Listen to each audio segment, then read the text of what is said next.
listening to Fight Stories. All right. Welcome to another episode of Fight Stories. I'm John Moses here in Queens with my co-host Tyler Morrison and Mike Vecchione and Dan Soder. Boys! Yeah. Oh, I feel excited about this one. We got a regular tag team match. Going into Queens. That's and it. The 2-4-5-5 boys ain't gonna let this go. Oh, yeah. We're going against the champs. We almost got into a fight on the way here. Oh, John is it? picked me up from the bus Port Authority, Yep. and this guy, I've never seen anything like this. I was almost impressed by what this guy did. He slowed down, he was lost, and then we were honking at him. He just stops and throws on his flashers.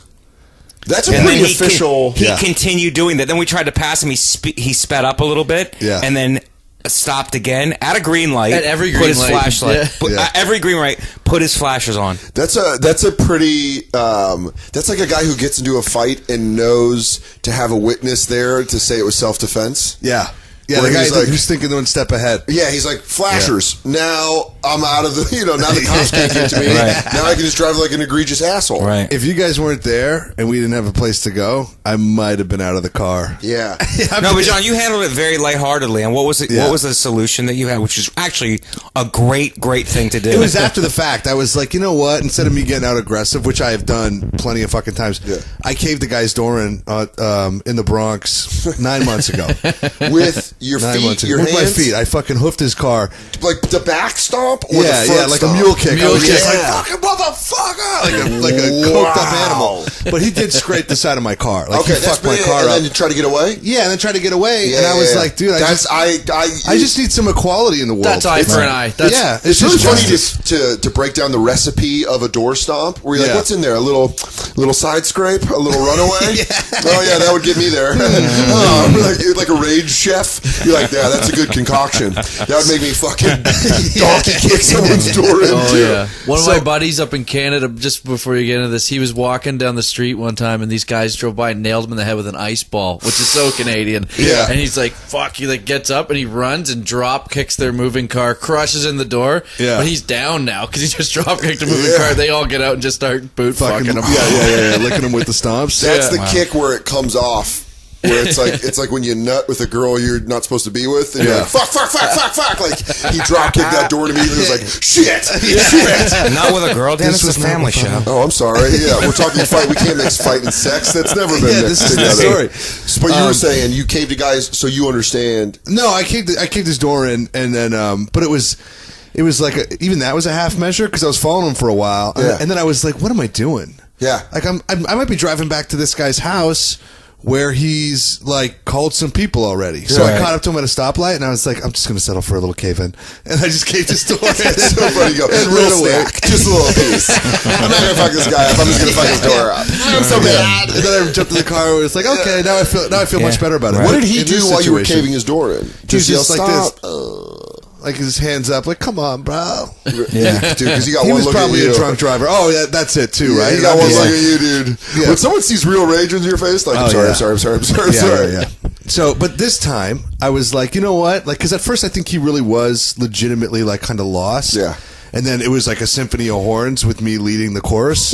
He's from Florida too. He had Florida Right. plates. So So it he was- probably was lost. And so in retrospect, I thought I probably should have just went out, knocked on the window, and said, hey, dude, are you lost? You need some help? That's good. Yeah, that's like rising That's above the great. situation. That's great. That's That's- really rising above the situation. Yeah. That's guidance counselor level of I know. comfort. Where you're like, what's hurting I've been doing a lot of you? work on myself lately, Yeah. guys. But if he was like really What if that mad was his too? response? He goes, you've been doing a lot of work on yourself. But if he was like all pissed off the way we were pissed off, and he was just doing that out of spite, if you Yeah. came up and were like, "Hey, do you need some directions?" Like that would fuck Oh, with him. yeah. Oh, He'd yeah. feel like Yeah. shit. Oh my God, he would be on the inside. He'd be would've like, melted "No, man, I'm going through a lot, and I'm fucking." Dude, when I was in high school, we had this kid I grew up with named David, who was our age and was like the biggest badass. Mike, make sure your mic's on. Check it. It's All fine. right. There we go.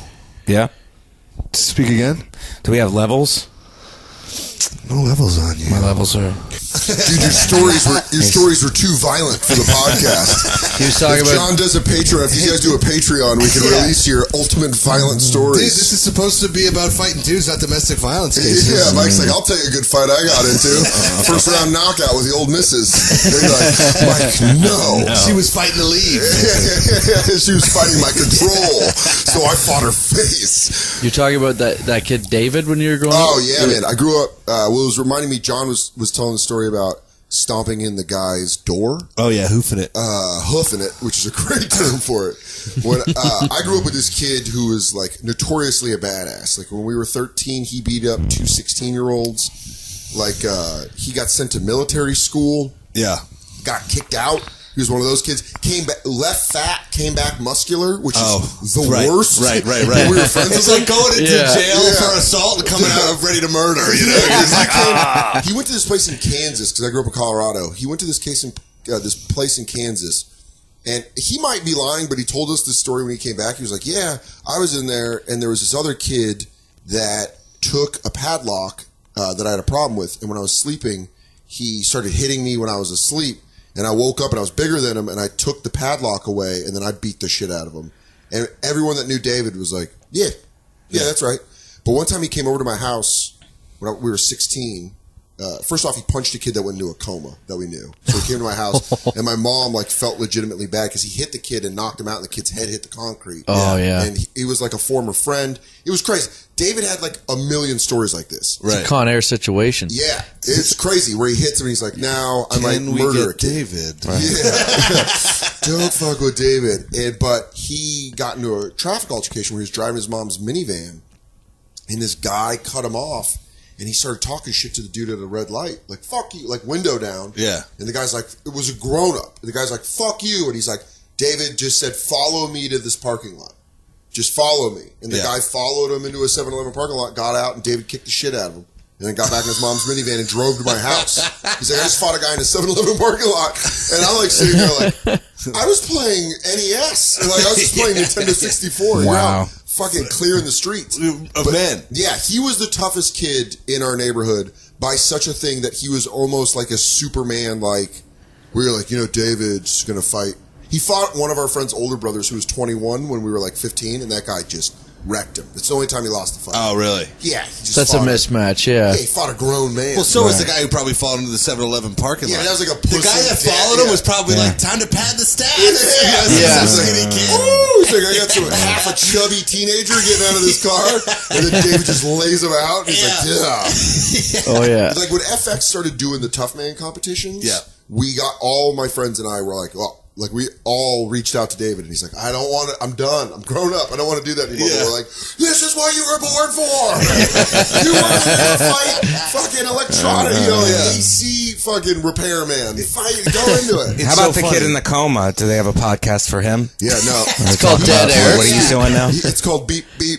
Beep, beep, beep, beep. No, he came out of it. We'll do a moment of silence for him. The part that we just had to edit out. We'll just put like a little moment of silence for the kid in the coma. I want to say his full name too. So I just remembered it, and I was like, "Oh, I remember that kid's name." What's funny because you said about the friends. We had Gary Goodridge on. Gary I mean, Goodridge. dude, that guy was one of my favorite UFC fighters. He was a great knockout. He was like that knockout he had was like one Oh, of yeah, the the crucifix fucking knockout. brutalest knockouts in UFC history. Gary Goodridge was legitimately just a giant human being that would knock people out. He said the reason how he got into the UFC was his friends were watching the VHS tape and were like, dude, we gotta get you into this, and started calling the 1-800 number for merch, and an hour later had Art Davies on the phone, and he was fighting in Puerto Rico 3.5 weeks later. Dude, that is... And he'd never been in a fight, like, real, other than, like, a little bit of boxing. Well, he did have a lot of amateur boxing Amateur, training, yeah, but- sorry. What you think about that is we're all funny. So it's like the way we practice brings joy to a lot of people. Yeah. When you're a badass and it's the thing you're good at, you're kind of like... Oh, yeah. You're hesitant to do it unless you're in a gym or, because it's like, I'll just hurt people. Yeah. Yeah. I really hurt people, well. Yeah. If That's you're crazy to and me. that's if you're the guy who has a conscience about it. Yo, you know? most If of you these don't, guys- you're just like licking your lips. You're just like, oh yeah. Those are the scary ones. Oh, yeah. Because they're like, you want to see what I'm good at? You're Yeah. like, no. Yeah, Please, no. I don't want to see what you're really, really good at. The guys who get talent and like fucking discipline, those are the Kobe's of violence. Sometimes I flare up and I do some crazy shit, but most of the time I'm in line. Yeah. You'd much rather go into the J.R. Smith. Yeah, dude, just fucking hauling off and decking a guy. Is there anything to like telling? You used to have to tell somebody like, "Look, my hands are registered weapons." Certain Yeah. people Used to have to have be- to. I don't I think so. Do people still have to do that? I don't know. So I was listening to some like a Rogan clip, and he was like, "That's all bullshit. Like, That you don't have to is. tell somebody you're a black belt." It's like asking if someone's a cop if they try, you know. Yeah. They're like, "No. Oh, okay. Well, then here's all the coke," and I'm like, You're squaring up with a guy outside of a bar. You go, "Are your hands lethal weapons?" You have to say if they are or not. The guy's like, "What? You hit on my girlfriend?" And you're like, "Okay, never mind." This But you is still why get in they- more trouble if you are trained, right? Is I don't that even know if that's true. sure? I mean, maybe depends on It the used to beating be. you lay on 'em. It used to be because I'll tell you But you'd have to say it in the middle of a heated confrontation. Now, before we go through with this, I have to Yeah, tell you, it's consent. my hands are registered weapons. Are you good with that? It's like after, you know, like Sign instead of- here, here, and here. The pushing and shoving is like the kissing. So when you're done pushing and shoving, you have to go like, just to get consent, my hands are a lethal weapon. If I consent, If I yeah. consent, you're like, I am very good at this. So they're like, I do not want to do this. And you're like, and that is your choice. We will walk away. That's if humans were totally evolved. We'd be like, agreed. We'll get there. Good luck finding someone else who wants to battle you who is good at it. Marcus of Queensberry. Yeah, exactly. Queensberry rules. That's the reason. I think fighting obviously intimidates me and makes me nervous, but I don't think getting into a fight scares me as much as the repercussions of getting into a fight. Well, that's stuff that you get with age. I That's feel like, or at least more with age. Like once you get past 25, That's a Yeah. great point. it's 'Cause like the last physical repercussions and then legal stuff. The last time I even threw a punch in public was at a bar when I was 22, hammered, Right. pushing, shoving, match group of friends. One guy shoved. I didn't like, Yeah. didn't even result in a fight. Still, the next morning, I was like, if I fucking go off and land that dude and just connect, Yeah.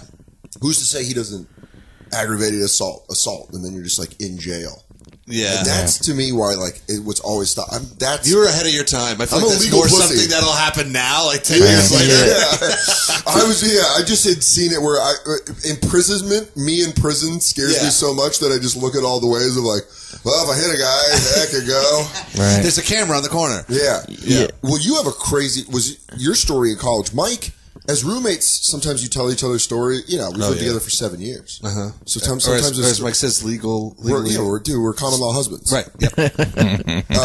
Civilly If- married. But sometimes a story comes out where you're like, oh, fuck, there's that side of you.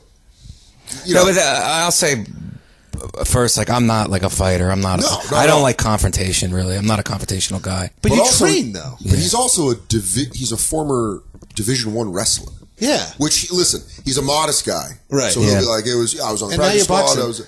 So this, I was waiting for the good segue. Yeah. Because Yeah. the last time I was here, Yeah. we were doing a much different podcast. Yeah, oh, fuck it. I Super was like, sad. it's like sober. It's like, let's talk about sobriety. And I was like, the part of this podcast came from that. I'm like, nah, I think I just want to talk about the times I was drunk fighting. So we were talking about that, and Mike comes out of the room, and he was like a little froggy. He was like, come on, yeah, you want to go? Like, I don't know if you just popped off a couple push-ups or something. Come on, Maybe you want locked to go? out some fucking And locked you out looked set. at me, and you were like, he'll kill you. I'm his fucking promoter. Yeah,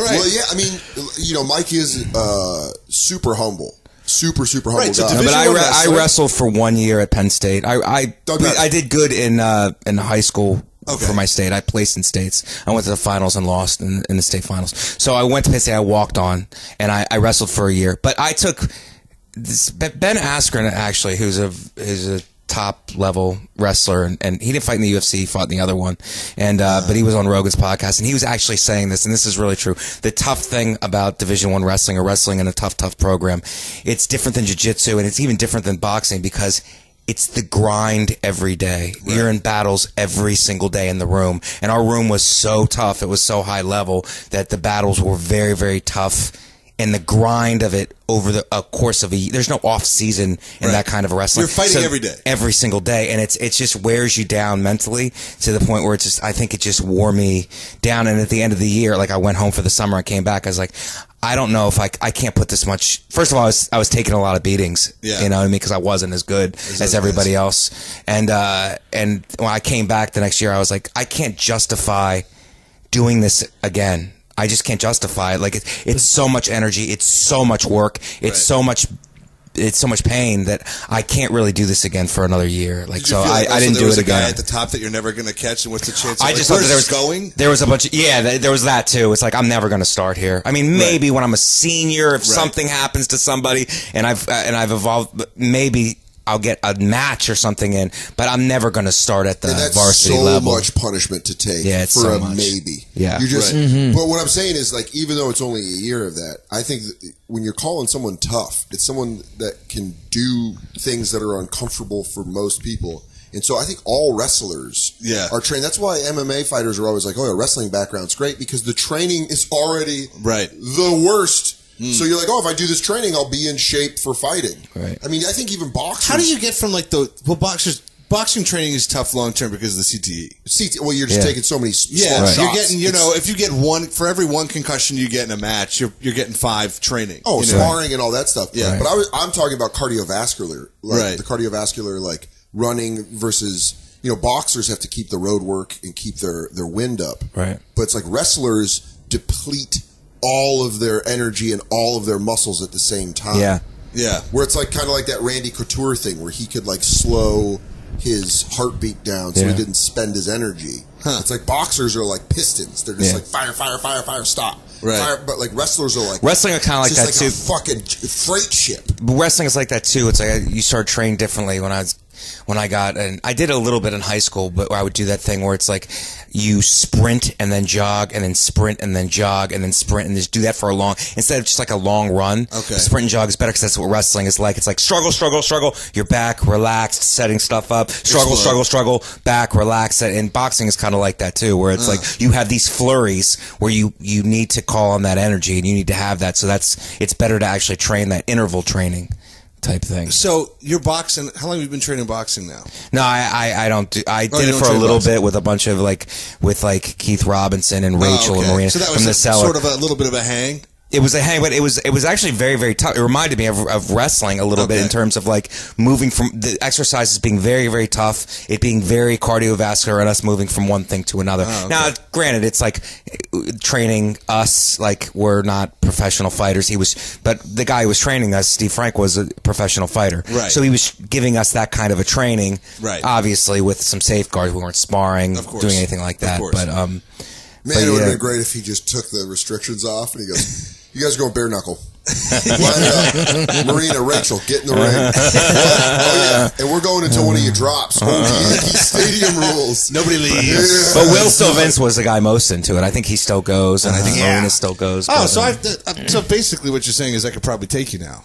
John, I've seen if Mike gets you to the ground, it's a problem. You're gonna have a couple opportunities to shoot. If he shoots on you and you do not sprawl, you are in some serious trouble. These are also our electric bill conversations every month. I have to say that in the mirror before I go out there. I go, that sprawls, you son of a bitch. Tall, beanie son of a bitch. Funny. So you're not training anymore. No, I'm not training anymore. For anything. I'm working out to stay in good shape, and I want to stay like. There's something about I go to hot yoga and try to because it loosen my body's very tight. So I'll go to hot yoga, but I also like need to. People are like, you should just do nothing but hot yoga, and I'm like, yeah I need to lift because my body like. My testosterone, I'm getting older, my testosterone is going down. Yeah. So lifting weights, I can feel my testosterone go up. That's the scientific explanation, but you also want to look good in the mirror. I want to look good and I want to feel, I don't know, it's probably wrong to say nowadays, but I want to feel like a man. Like I want to feel strong. No, for sure. You know what I mean? Like, that's hyper masculine. Yeah. But no, there is a thing of like, when you I've been eating like shit like the past month and like not working out as much, and you do start to be like, come on, man. Yeah. Piece of shit. Oh, dude, I was. But when you work out, you're like, ah! And that's probably the testosterone. Like, there's Yeah. probably not Yeah. much difference how you look physically after a week of going to the gym. But you and feel it not instantly. eating the third bowl of cereal at 2 a.m. Yes. But, like, so you don't look crazy different, but you feel much fucking different in the way your back's a little straighter. Dude, I'm And that plays moping into it. around like I fucking lost my child. Like, Yeah. I'm like, It really like, does. Ice Yeah. cream. It really affects your depression, and it sure. affects my depression and mood. For 2 years But after Dan my has kid a was great born. Dan has a great thing for pigging out at night and then going to the gym the next day, and I'll see him after the gym. Yeah. I'm like, "What's up? What'd you just do?" Oh yeah, I always be like, oh, just went for the just went and got breakfast at the gym, a little iron breakfast, because it's somewhat mocking The Rock if you Yeah. follow his Instagram Oh, posts. no. Yeah, dude, Shane Gillis and I will go over Shane Gillis makes fun of The Rock's post, but I see why. But it's like stomping and like clacking and racking, and you're like, all right, yeah, I did it. So Mike will see me, and I'll feel like shit, and I'll be stoned on the couch, just eating candy at like 2 a.m, and I'll be like, don't worry, dude, I'm gonna have an iron breakfast. You go to bed, fucking rest assured. I will be up in the morning just fucking clanging and banging. But But it's not. It's just me trying to keep the weed tits off. Yeah, that's it. That's No, all. but what is I'll it's come something home, for dinner and iron for breakfast? sugar for dinner, iron for breakfast. But it really is just to even at 35, just to maintain a somewhat not. Respectable, Yeah. not morph into your father. Dude, yeah, Not I'm that not- you knew what his body looked like. Yeah, I think he was already cashing out around my age. I think he was turning his chips around my age. Wow. But, This podcast turned. yeah, The Dead Dad podcast? I go, he's trying to get me to fight you. You want to fight? This is what you do. This is about cries. I can, what you said, you know what? fuck Can I can get Dan to fight. The Niners are looking pretty bad this year. He's watching. Dude, I'll tell you Fight. this. The only time I've legitimately been worried about fighting someone was when the 49ers from 2011 to 2014 got pretty good again. Yeah. And so did the Seattle Seahawks. Yeah. Were better. back when Colin was standing for the anthem? Yeah, Kaepernick was a proud patriot. Dude, but he, there was a Seahawks fan at a bar one time, and this guy was just fucking mouthing it, and I was like, I could just kick the fuck out of this guy. And then it was like, I was drinking still. Yeah. And that's wherever that was like, yeah? Huh? I started talking like that. Yeah? How you gonna fucking do? And the guy's friends. Oh, yeah? Fucking real tough guy over there, huh? Because that Seahawks fan is just probably supported his team, but they have no idea the intricate ties that Soder has to the Niners, and where that ties directly to his father, and the emotions that he'll be punching that guy with will be like just his father. I All would this obliterate rage. that guy's face. If he were like this, go tell your dad. Just like a fucking dog on the bar, just getting to him. I fucking come in blue. You guys like, oh, God, now shut up. And then I'm fucking locked up talking to Mike behind one of those glasses. I was like, yeah, dude. He was wearing a Russell Wilson jersey, too. But he's like... You're locked up, and it ends with you in the fucking bullpen with the guy with the fucking Seahawks jersey going, nice fucking shirt, bro. Yeah, I'm all, sorry. Let's cut to the... But this table is still our coffee table because it's so good to punch. It's such a good... Tell you where the sweet spots are. You don't want to hit in here. Those are the shelves. That rattles everything. What you want to do is you want to come down on a fucking... corner? Bam! Right here on the corner of the leg if you can get it. And Vecchione will just be in his room and I'll be watching the Niners and you're like, wham! Wham! And I'll be like, fucking defense. Like, My sister came, visited a few weeks ago, and the Niners are, not having a good. They're not having a good year. So there's no playoff contention or anything. Sure. Like we're at the door to come in, and we hear Dan punching the table, and my sister is like, "Wow, Dan really likes the Niners, huh?" Even she knows? Yeah, because Dan he knows he's being a psycho, and he'll be like, "Hey, how are you guys?" You know what I mean? Like as soon as they come in, he'll switch. He turns it off. There's been a no girlfriend 49er rule for a good 7 years. Oh, man. Because it's just like, I had one girl that I was Sounds like a dating. married man's dream. Yeah. This is great, actually. This is Julia. that I was dating. Oh, well, that's the. No, are you talking about the Danny? The Danny story. Yeah. Well, this girl Julia I was dating, she was a Giants fan, and she was like, "I'll come over and watch the Giants-Niners game." She left at halftime. The Giants were winning, and she's like, "I gotta go." She lived in the neighborhood. I was like, "You're going home," and she's like, "I can't do this. I don't know. You're angry." I'm a casual fan. I'm just looking for a way to spend time with you. Well, maybe Eli shouldn't be such a pussy. And she's like, "I'm gonna go. I'm gonna get out of here." But I had a long-term girlfriend, and Vecchione came home, and there was a hole in the door. Yeah. And he's like, "What happened?" The bathroom door. In the bathroom door, there's just a hole, a fist-sized hole in the door. A little tribute to The Shining. Yeah, I'm a Nicholson fan. So I tell him that my ex lived in White Plains, and she was the first really hot girl that I dated. Yeah. And they live by a different So you put up with a little more shit. Yeah. They live with a different set of rules. So it was her birthday, so she came with me on the road to Texas, and I paid for everything. Yeah. Because it was her birthday, and so there's that caveat, and she's on the road, and I'm her boyfriend, so there's a lot of stuff. So I take her, and I basically do a week on the road for free, just to pay for this trip. Yeah. The next week, You've described every week I ever have with my family. If you see a picture of me with my family, we went to England. It was like, I can come back with $400, or I can put $1,500 on my credit card. Let's go. Let's do it. Let's do it. Why come back in the black? So, it's her birthday celebration. So the next week, I'm working in Tampa. 49ers are good. They're playing the Seahawks. It's Sunday night football. The ticket sales were bad on a Sunday. So somehow we worked out the deal where I went down there for the same money Thursday to Saturday as opposed to Thursday to Sunday. So I don't have to be there Sunday night. I'm excited. I fly home because I'm going to watch the Niner game. It's like a big game. It's a really big game in the season.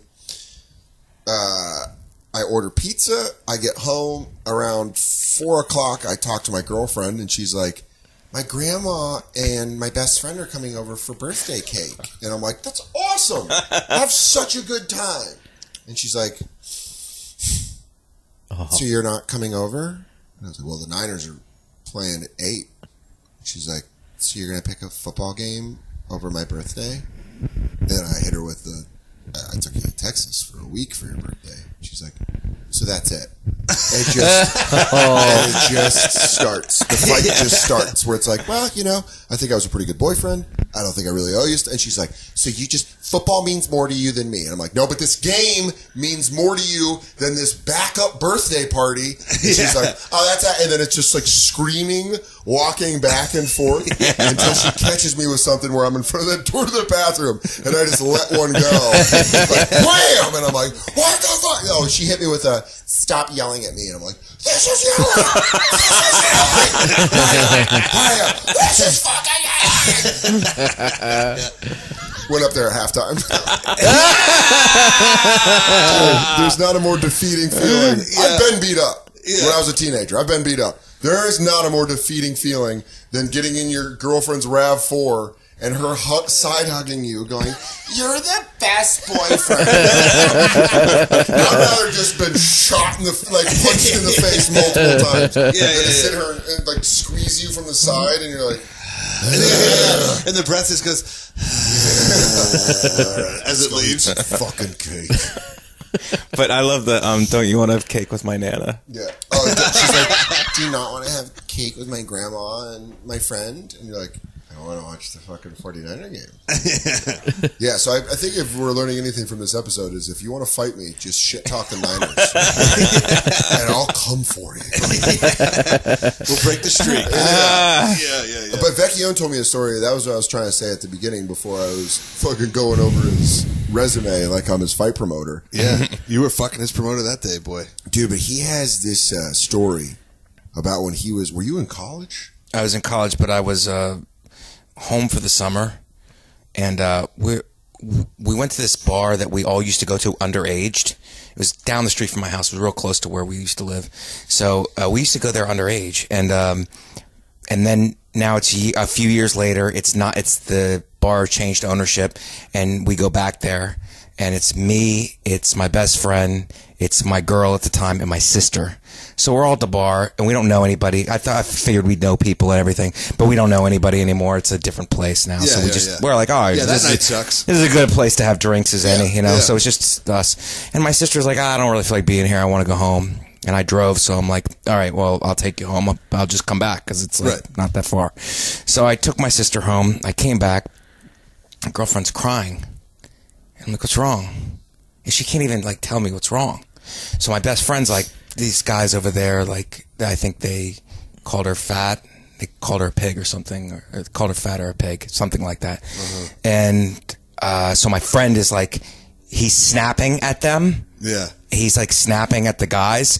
So the bouncer sees my friend snapping at them, and he throws us out. He throws us out.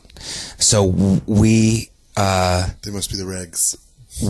Yeah, so we get thrown out, and my friend's like, I'm sorry, what are you going to do? You know, what do you want to do? I'm like, I don't know. I'm like, no, nothing. You did great, man. I appreciate you. I do appreciate you doing that, you know, taking up like that. So why don't you just go home, and I'm going to take her home. And he's like, okay. So she's crying. So she points out, she did point out the guys before I was like, who was it? She points out the guys before we left. And my friend starts jawing with them, and then we get thrown out. So I tell him to go home. I run her home because I figure I'm going to come back. I'm going to fight. But there's a lot of them. There's more than one of them. I know that. So the worst thing is to take a beating in front of your girl. Yeah. I was completely ready to take a beating. So I was like, the worst thing is to take a beating in front of her. So I drove her back and then came back and then cut the lights of my car and just sat there and waited for them to come out. And then when they came out, I just attacked them. I attacked them, and I'm like, here. So I was doing actually. Did you say anything when you walked up and attacked? I was like, "What's up?" And then I just went like that. I just went, "What's up?" And then I just like started throwing because I didn't want it to be a big talk. How many guys? Conversation. It was two. Okay. Together. So then, but they were with more. So it was two, and the one guy was kind of trying to, because I was going after one, and then the other guy was trying to break it up. So then I started swinging on him, and then a bunch of people rushed to the front of the bar, and I'm like, here it comes. I'm about to get stomped. I'm about to get stomped. Yeah. But they were being super diplomatic. Right. They were like trying to control me. I'm like, oh, this, because I never acted crazy before. Yeah. So I'm like, wow, this has an effect where people like are really trying to like subdue you.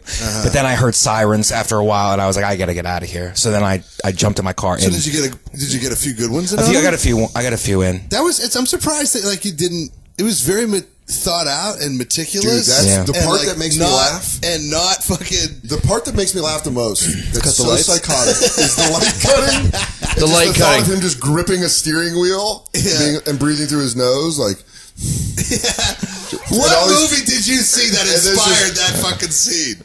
No, because it's one of those things where it's like, all right, well, I mean, we're thrown out, but I can't take this. Go. I can't take this kind of loss. It's not going down. It's going up. She's crying. Yeah. Somebody called her a pig. I can't let that go. I can't let that go. It's for my own well-being. It's for selfishly. It's for my own well-being. The background chatter of you just in your car working out all these thoughts, being comfortable with the fact that you're going to get the shit kicked out. Like the fucking Iceman. Yeah, it's like Richard Kuklinski just sitting there. That is Iceman. Nothing. You're just like.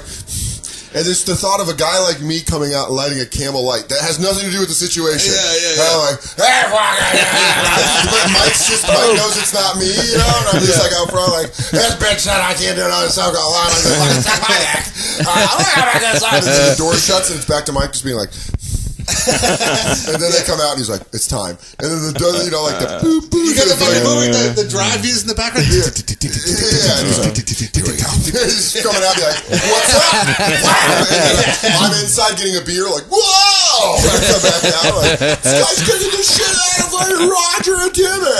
You're being played by the guy who gets stabbed and screamed the first scream. It's like, oh, come on, man. You went a little deep. Yeah.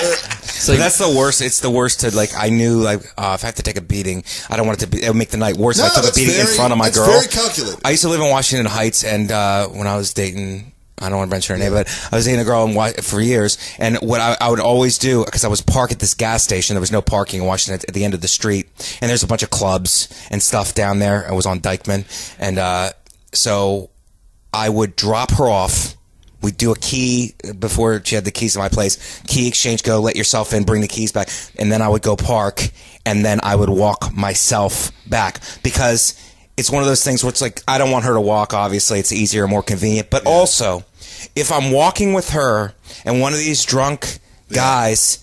these drunk street guys says something to her as we're walking. You have to fight now. Now it's on. You know what I mean? So why not alleviate that situation? Just drop her off, come back. And if somebody says something to me, I can either choose to let it go or make an issue out of it. Right. This is something to her. It's like, all right, now it's kind of a thing. And you could be in a bad situation that way. Like, fortunately, that one situation worked out. Right. But it could be a very bad situation in terms of, like, getting kicked into a coma. The last fight you had was that fight? That was that wasn't you wrestling. I mean, like the last. No, I'll tell you what. I took a worse beating in wrestling. I tell the story. Of course, I told it, Dan. I was there was a guy who was an All-American, a two or three time All-American, and there was a guy in our room who was a freshman who was an Ohio State champ, and he was pushing. Ohio State champ pushing this so guy. Legitimate for it's wrestling. Unreal. He was pushing this guy for his spot. This guy was a two-time All-American, and the freshman guy was pushing him for his spot. Like, and so this kid was the All-American was like the older kid, the uppercuts was on a tear. He's like, I'm not letting this fucking guy take my spot. So he worked out with me one day and just beat me to the point I've never had this happen to me before, where I was beaten up. He was physically manhandling me to the point where I was in tears. Oh my God. I was in tears because he was throwing, it wasn't like a technique thing. Yeah. He was throwing me around physically to the point where I couldn't do anything about it. I mean, it's like getting tossed by a shark. Yeah. Just like in the ocean. I mean, I've not had anything near that, but if you've ever played football and gone against someone that's just dominating you. Just dominated.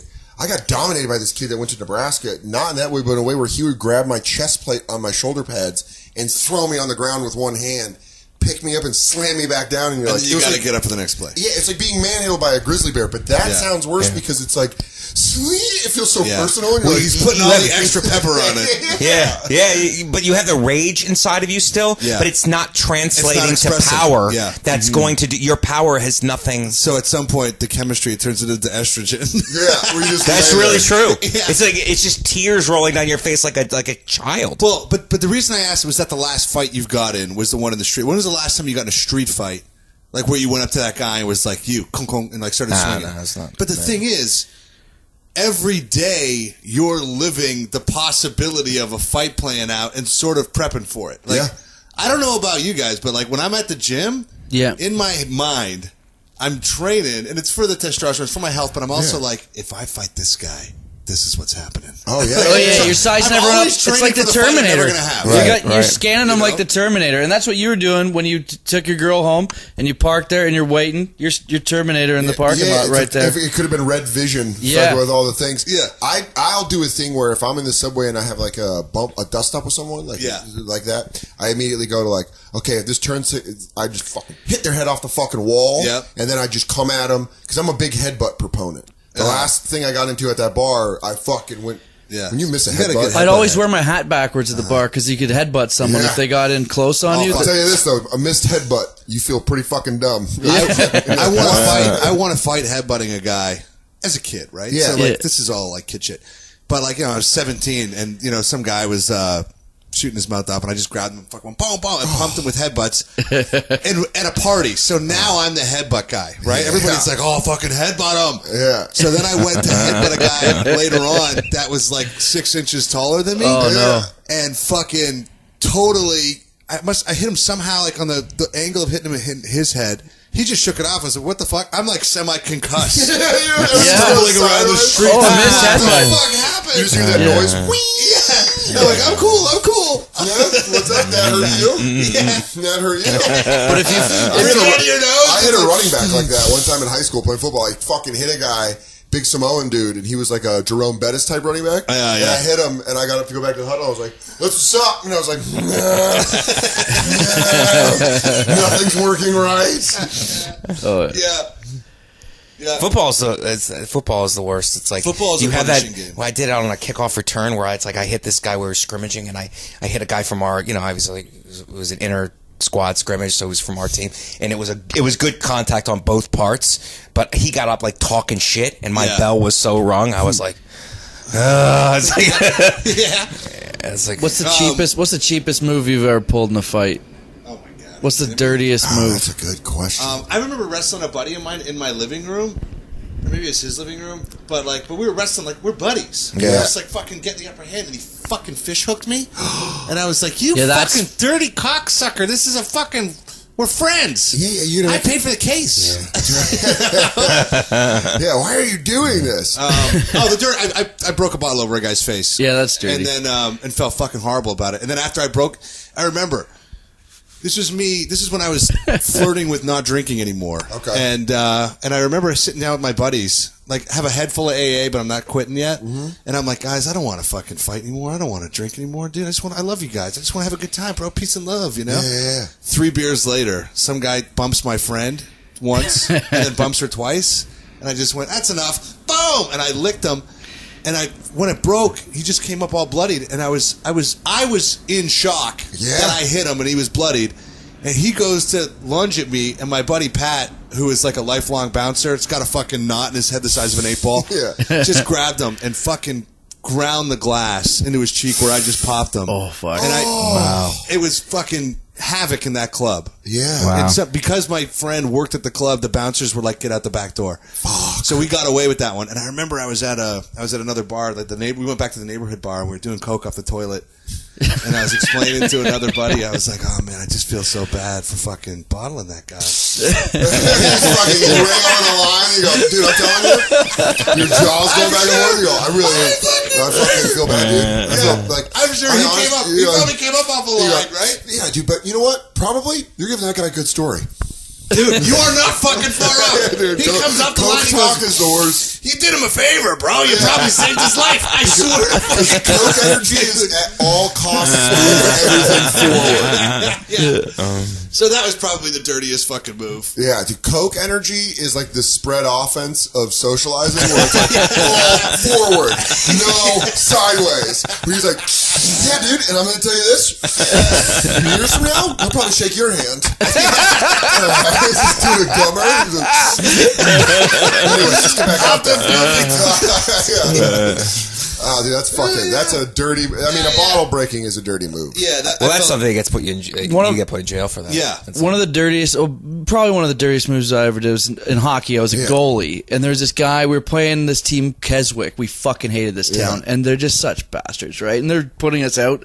Last game, like we're about to get eliminated for the playoffs. This one dude, he's got 2 goals already. He's coming in for the hat trick. 13 seconds left, and like the game is fucking over, right? This guy's trying to run up the score on us. And I'm like, fuck this. And we're in our home arena. It's fucking full. I'm like, fuck this. I take my goalie stick, just throw it into the corner, and he's on a clear-cut breakaway from their blue line, head down.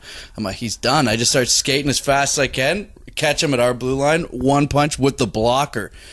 Right on the jaw. Knock him out cold. He's fucking unconscious. Holy shit. Like, he pretty much did a fucking flip. Like, it was like a cartwheel or something. And he fucking slid all the way into the corner, and he's out. And I'm like, here we go, bench brawl, right? And no one did anything. Like, the arena just went silent. And I'm like, that's so fucked up. It was so awkward. I'm like, they made this noise as a group. They went, oh. It was exactly like that. I just heard my brother and our friend in the crowd. They're the only guys cheering, right? I look at my dad. He's like Lee Trevino and Happy Gilmore, just shaking his head. Like, you just hear like alone. Woo! You fucking did it, bud. You knocked him the fuck out, dude. That is so hilarious because that guy in his head went from being like, here we go, dreams of a hat trick. What the fuck? And he looked up right at that. Oh yeah. Did he get up and try to fight you? No, he's done. Like they wouldn't let us shake hands at the end of the series. It was dude, sports dirty moves. We lost this game where we were coming back. Like my high school was down, and we were coming back on a division rival, and we got within 5, and then our offense turned the ball over. So we knew we were going to lose. They were just about to run out the clock. So we thought they were going to kneel, but they were running the ball. It's kind of like an extra fuck you. Just, and we're like, just being pricks. Yeah, just being pricks. And I was playing linebacker, and I tried punching the fucking ball out. You know, as I got a tackle, and I tried fucking punching the ball under, and the guy's not doing it. So I stick my thumb right in his taint. Fucking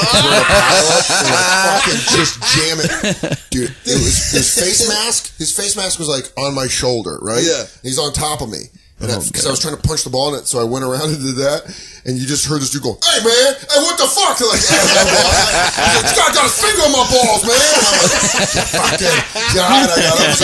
Dude, he's like, "42, I got you 42," and I was like, "Yeah." I kept giving him a thumbs up. And I was like, After that, they kneeled the ball, but I was like, "I want you again, motherfucker." And I was like, "That's such a dirty." I felt like a WWF bad guy. That's a greasy move. Yeah, you could have been a good bar fighter, man. I don't. Yeah, dude. You threw it away. I threw it away on fucking restraining myself through the fear of legal repercussions. Oh, I mean, I thumbed the bouncer in the eye, but that was not. I was getting choked out. And that was not like a one-on-one fight. That was a move of desperation. If you go on YouTube, I have a story, like I did a thing on This Not Happening about getting robbed by a drug dealer, but getting robbed when I lived with a drug dealer. But the guy that set us up, this is the closest, I haven't been in a fight since, like an actual one-on-one fight, I think since middle school or high school. Thank you for sparing us that. Yeah. So I'm not going to fucking step in. I was in a fight in grade 8. It's like, so it was pretty good. High school fights are fine, though. That's all, like, high school, high school, yeah. High school, all right. You But can I'm not start going to hurting waste your people. time with that. Yeah. But I lived with a drug dealer and we got robbed, and we figured out the kid that set us up was this kid that he owed the Philly mob a lot of money on gambling and didn't pay it. And then the mob's like, "Well, we're the mob. We'll fucking murder you and your family." So this guy set up a bunch of drug dealers. Dad. And we got robbed. And I knew through the grapevine or whatever, that's the train. Yeah, Vecchione and I are doing pretty good. We live by We live under the train. You guys are like fucking Bill Gates. This is enough house for me. Yeah, we're Warren Buffett. We're going to stay in the house. Buffett. That's it. We're going to stay in the house that made us who we are. I go into this popular bar in Tucson, and this guy was like a real sleazy asshole. He was 25, hanging out with like 20, 21 year old that college guy. kids. Exactly. Yeah, trying to bang the freshman girls. Yes, exactly. Taking him out. He was just a fucking fat, greasy son of a bitch. Buster's? Yeah, no. This one girl came over to our house. We hung out with him and this girl that he was fucking, and she was like this hot blonde that I went to Arizona, so this is University of Arizona. And she's like, I'm not joking. She said the sentence, "He bought me diamonds." It was like that kind of guy. You'd be like, "Now suck my fat, greasy dick." So this guy, we get robbed. My roommate, dating tips. Yeah, my roommate moves to Miami. I'm by myself.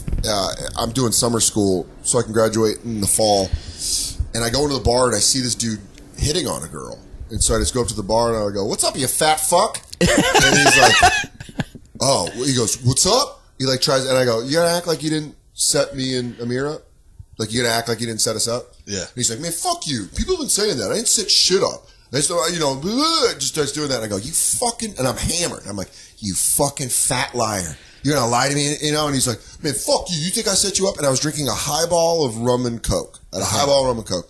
And I'm drinking it. And he goes, "Do you want to go outside and fucking finish this?" And I go, "I would love to." And I fucking down the rest of my rum and coke. And the thought went through my head, do I just pop him right here? Yeah. I got one good shot. This is before The Departed came out. So I was like, this is a real Departed shot. Yep. But I'm like, no.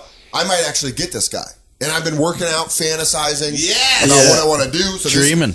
This is all coming together. Visualization.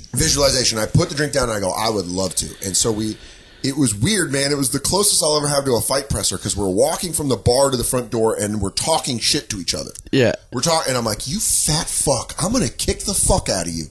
You know what I'm going to fucking do to you?" And he's like, "Oh, fuck you, man." He's just talking shit. Right when we get to the door, he looks at the bouncer and he goes, "This guy has a knife and he's going to stab me." And fucking bouncer, forearm. What a slide ball! He did that to you. Oh, fuck. And so you said I the thumb of the bouncer made me think because this bouncer got his forearm under my jaw to the point where you can't talk. We're like, and he's like, "No, man, fucking don't move.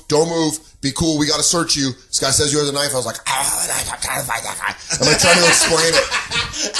And this guy, that's a coward move, he's talking shit, goes around the corner into the parking lot, left. Yeah. Oh yeah, dude, definitely. I mean, right, like knew what he was gonna do. That's a wicked move. This guy has a knife and he's gonna stab me. And this fucking guy, he's at the Burger King laughing his ass off. Dude, and I was like, that was me, seriously coughing, me like. no, I'm supposed to fight him. And they go, man, you know, the bouncers are like these big ass Mexican dudes from Tucson. Like, I don't give a fuck, man. Yeah. We're just trying to clear up this college bar. Like, I make $10 an hour. Yeah, fuck you. Get out of here. I get yelled at by women waiting in line in high heels. So I was like, oh, fuck.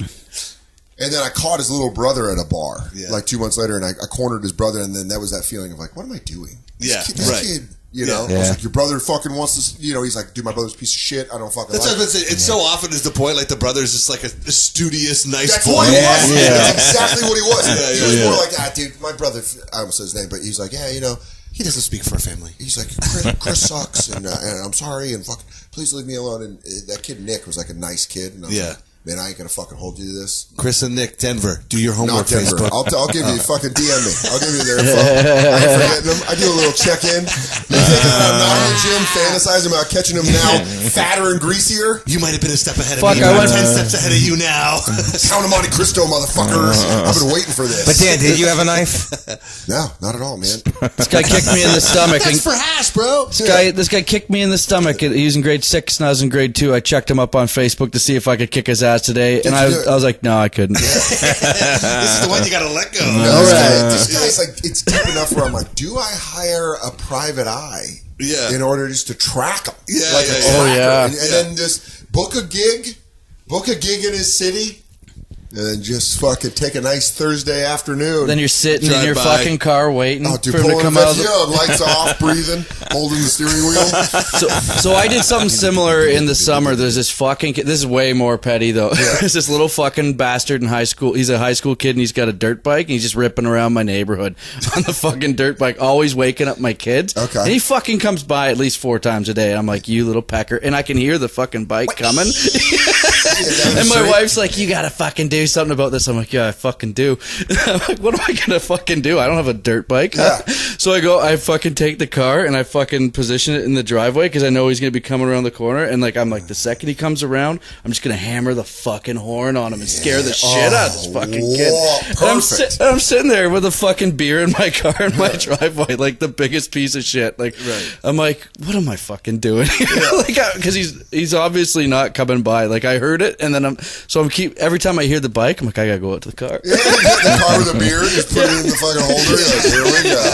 The big to-do list. I never got the guy, but it's like I thought for sure, like this was like the right. That's a summer of 2019 plan. Yeah, if this kid's still on that dirt bike, I think his dad took the dirt bike away from him. He was getting other complaints, maybe. But like I'm like keeping my eye open. Oh, dude, his dad saved him. Because I'll tell you this: you honk at him, that kid goes over the bar. This is jogging so many memories of just being a scumbag teenager. We tied fishing lure from one lamppost to the other lamppost across the street. Just caught a biker right in the chest. Oh my god! There's this kid, Dirt Bike Johnny, in my fucking neighborhood. He used to ride the fucking dirt bike. Same neighborhood. I live in the neighborhood that I grew up in. I bought a house there, and I fucking used to hear him go like coming across. And this we're just kids, right? We're like, oh, here comes Johnny. He's having the fucking time of his life, gunning the dirt bike.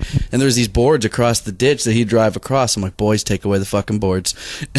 He'd be coming along, and he'd fall for this every time. And he just hit the fucking ditch and go more than once. flying right over the fucking handlebars, and we could have killed the fucking kid. Like really, but we're sitting in our treehouse laughing, like watching this go down. That's super fun until he shows up in a halo, where he goes, "Hey guys, do you know who took the boards out?" And he's just moving. He goes, "Ow, ow, ow, ow, ow, ow, ow." I like how this escalates. Really nice escalates into a murder podcast. I go, guys, we can do it. Guys, we can actually do it. The new name of the podcast is "What Did You Do with the Body?" Sounds like we go into your home, we get you super comfortable, hit the lights, and then we get you to admit of a life you took when you were in high school, and the internet wasn't around, so you got away with it. Everything in my it's Anthony. We should have him come in here and fix our floorboard. Every incident I have in my neighborhood regards like some douchebag like motorized vehicle. I almost got T-boned by a guy on a snowmobile the other day. Jesus. Yeah, I'm trying to. It's a very Canadian story. Yeah, it's so Canadian. You're coming in. I got my toque on. I'm outside. I'm trying to turn left, and he's coming up a sidewalk on a snowmobile, and like he like has to fucking hammer on the brakes, and like he would have hit me, like, and I'm yelling at him. I got my window up. I'm like, what the fuck am I doing? He's yelling at me. He's got a helmet on. Dude, yelling at a helmet. I'm giving him the mitten. Hilarious. As you watch the steam build, and you're like, I can't hear you. And he flips the lids, and all the yells come out. What am I thinking here? Tyler's telling me he's got some really funny, like super fucking uber Canadian stories. Tell him the story about the hockey game. In the hotel. This is one of my the hotel one. The hotel one. Okay, so this is the other one. Either or, they're both. Okay, there's two good ones. These were told to me, but they're involving people that I do know or I know of. It's one Canadian townie shit. Yeah. So there's these two guys or these two couples, like wife and husband, and they're wife swapping. But the one guy and the one other wife, they keep fucking after it's been it's over, right? Off. Yeah, and so they're sneaking around now, and then things devolve and both couples get divorced, and everyone in town kind of heard about what was going on. The gossip was going on, and the one guy whose wife was cheating on him, he was fucking pissed, right? And so he wanted to get revenge on this other guy, and everyone, they wanted to fight, I guess, but no one wants to get charged. They're they're probably in their 40s, but it's the men's league hockey tournament coming up, and their teams are playing. So everyone in town knows these two guys are playing against each other. There's not an empty seat in the fucking house. The whole arena's just full, and everyone's waiting for this fight to go down. And right off the opening face-off, they just drop the mitts and they fucking go. And it's a good fight or whatever. The guy whose wife was cheating on, he won the fight. Okay, but it's good. Justice is restored. Justice was restored in town. I was going for the true alpha. He's like, I took your lady and I took your pride. Yeah. Everybody knows. Just skating in a circle. So that's what you wanted. That's so Canadian. The lovable losers fucking tournament every year, and I guess that's what happened. And then the other one was it's another hockey tournament, men's league tournament. Dude, there's a script board of these fucking stories. But you know what's great about these hockey tournaments is they're all solvable situations where no one does any legal time. Yeah. If there was more hockey in the United States, you just be like, well, am I playing your team? Yeah. You're like, you're penalty box, though. A lot of penalty box. Yeah. Privatized penalty box. Misconduct in the fucking playoffs. Yeah. It's a big loss. So this one, this guy, Billy, he's at the men's league tournament, but they had a game on Friday or whatever, so they're staying over in a hotel in this town. I like how everybody just plays hockey as adults. Yeah, I know, exactly. So after work, I went to the hockey rink. It's called healthcare. You can afford a blowing knee. Yeah, they're all. We can afford skates and busted knees. These are all grown adults. Yeah, in their 40s probably, and they're at this tournament, and the guy gets drunk, this Billy guy, and he's walking around. He can't find his hotel room, so he's knocking on every door in the hotel, and everyone's getting pissed off. He's just fucking annoying them. The one guy though answers the door. He goes, "Buddy, it's not your room. Don't fucking knock on my door again, all right?" He's like, "Oh, yeah." Billy goes walking around the hotel. Sure enough, comes back to the same door. Knock, knock, knock. The guy goes, "Listen, knock on this fucking door again. I'm going to fucking drop you." Yeah. He's like, "Oh, yeah." Walks away. Sure enough, here comes Billy again. Rapping on the chamber door. The guy opens up the door. Boom! One punch just fucking buckles him, and it's a big commotion. Everyone, other guys come out of their hotel rooms. They're breaking this up, and they drag Billy off or whatever. And I guess he finds his room. The next day, they're in the arena in the morning. I think they're in the lobby at the tournament, and his one buddy's like, "Hey, Billy, that's the guy that decked you last night at the hotel. That's the fucking guy." He's like, "Really? That's the guy?" He's like, "I'm gonna fucking get him." So he goes and he stands in the foyer, the lobby doors you walk in. There's two sets of doors. He's the vestibule, I guess is that what it's called. Standing right in there waiting for the guy, and the guy comes walking out. Must have his hockey equipment, his bag with him, whatever. He's just waiting. Guy comes through the doors. Boom! Just pounces on him. He's got him down. Just starts up the fucking lawnmower on this guy. Just feeding him punches. Shit. And this woman's like, "Stop it! Stop it! He's only got one arm." So these two just beat the shit out of a guy. And he stops and he looks up the lady and goes, "Yeah, that's the fucking one he hit me with." And just keeps pounding him. Well, one arm enough to punch enough. Another guy, dude, that is so great. To have that in you where you're like, yeah, I'm going to get revenge. I don't care that this guy's disabled. It's just a fucking sleeve flapping in the wind. Stop, Stop, I can't block on my shoulder. Because it's like, a one-arm fight story. Is that what discriminate? We bring the handicaps on here and represent them well. You guys are fair. You guys are fair and balanced. Well, listen, fellas, man, thank you guys so much for bringing us here into the living room. Yeah, that's great. Yeah, train, dude. Yeah, but Welcome to Under the Train. Oh, yeah. No, but seriously, thanks for having us. Oh, yeah. Please, cut it out. As a married couple, it's nice to do things. My wife's going to be like, see, they do things together. When we get our podcast I don't know. Turn the lights off at a bar and drop two dudes. I don't want to hear the end of that story. John, your wife today was just talking about how I don't like listening to his podcast because I'm just waiting for him to say something bad about me. I'm like, well, he never says anything bad about you on Fight Stories. And then she goes, yeah, but there's this one voice he does of my mocking my voice, and then you just did it. That's her fight story. John does this voice. I figured I'm gonna get on his podcast. I'm gonna fuck him up. She said I want to do fight stories. It's like airing what you think is the truth out on a fucking podcast isn't a fight story. It's marriage counseling. Oh, dude, yeah, but she's gonna hit you with that Lorraine Bracco from Goodfellas. Just wake up with a gun over your face. You're like, did you put the gun down, honey. All right, listen. We don't need to ask what you guys are doing. You guys are doing fine. Thanks. That's like the ultimate. You've made it. You don't have to plug what you got. Go to your websites. Yada, yada, yada. Everybody knows you. That's why you're tuning in. Yeah. All right. Plug. DanSoder.com. MikeVecchione.com, at Comic Mike V on all social media platforms. I have a podcast called No Disrespect, available on iTunes, the Gas Digital Network.